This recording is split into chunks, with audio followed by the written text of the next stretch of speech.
नहीं चाहते थे कि समाज को यकीन हो गया कि जो नबी आचे तेरी दुआ खोले तो पहाड़ फट जावे।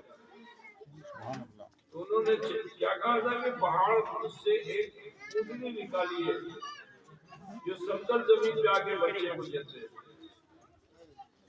जो नबी ने हाथ उठाया तो उन्होंने रोक दिया कि हामिद जावेद अपन वक्त को खुलो हलो ना, अभी कुछ और बोलते चाहते हैं। और क्या कहना चाहते हैं? कहा ऐसी ऊँटनी निकाली है जो काली सफेद हो, चितकबरी जैसे बकरी होती है आपके वहां। नबी ने फिर मना किया, लेकिन जब नहीं माने तो नबी ने कहा अच्छा ठीक है, अब तुम्हारी इतनी ज्यादा शर्त है तो मैं भी तुमसे कुछ वादा लेना चाहता हूँ। क्या वादा लेना चाहते हैं? कहा देखो पहाड़ फटेगा, ऊँटनी आएगी, बच्चे को जनेगी, काली सफेद भी होगी, लेकिन तुम्हारे क्या करे भाई, तुम्हारे खेतों में आके चलेगी, यदि तुमको देवे तो अल्लाह रज़ा बाशवे, तुम्हारे कुएं में जाके पानी पिएगी, यदि तुमको देवे तो अल्लाह रज़ा बाशवे।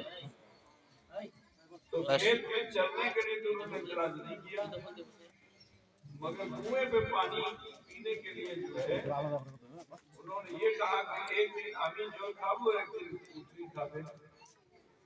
नबी ने कहा ठीक है, एक दिन तुम खाना, एक दिन ऊँटनी खाएगी, लेकिन ऊँटनी को तकलीफ मत देना, अगर तकलीफ दोगे तो अल्लाह का अज़ाब आएगा।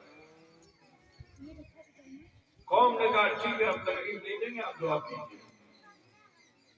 हजरत सालेह अलैहिस्सलाम ने जब दुआ की कि अल्लाह तू कादिर मुतलक है, तेरे हुक्म से पहाड़ का वजूद है, मेरी कौम बड़ी जिद्दी और हरदर्म है, अल्लाह पहाड़ के सीने को चीर कर ऊँटनी जाहिर कर दे जो समतल जमीन पे आके बच्चे को जने काली सफेद हो। जैसे ही दुआ करके हाथ चेहरे पे फेरा, अचानक भयानक आवाज से पहाड़ दो हिस्से में फट गया और वहीं से एक ऊँटनी चलते हुए समतल जमीन पे आई, उसने बच्चे को जल दिया। लेकिन जब खेत बड़ी तेजी से परवान चढ़ने लगी, खेत में गई तो खेत का खेत खाने लगी, कुएं पे गई तो एक दिन में 2 दिन का पानी पीने लगी। राजाने मिलते इस्लामिया कौम ने देखा कि ये चंद दिन में हमारा संपूर्ण खेत नष्ट हो जावे, जल शेष हो जावे,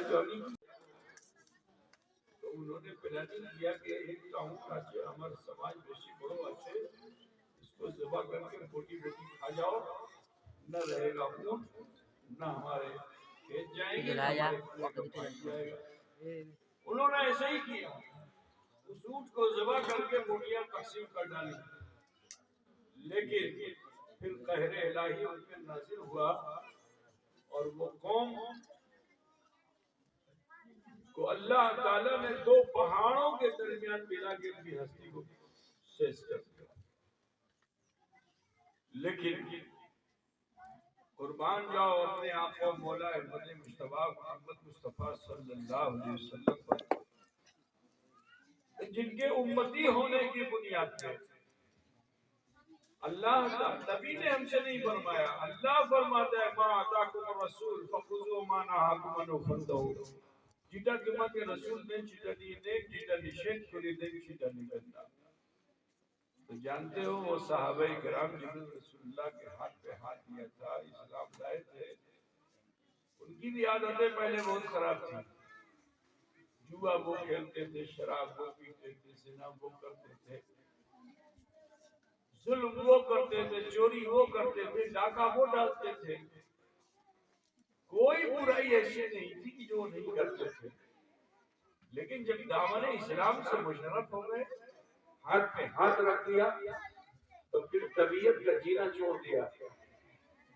जानते हो नशा एक ऐसी चीज है कि इसको छोड़ना बहुत मुश्किल है।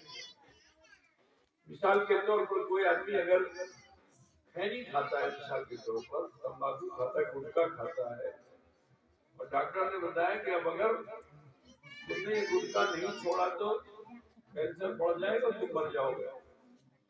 اس کے باوجود وہ نہیں چھوڑتا ہے، اس کی عادت پڑ جاتی ہے. جائے کہ شراب جس میں سکر ہے، نشہ ہے. یار بڑا ڈسٹرب کیا بچوں کو آگے بڑھا کر کیا بچہ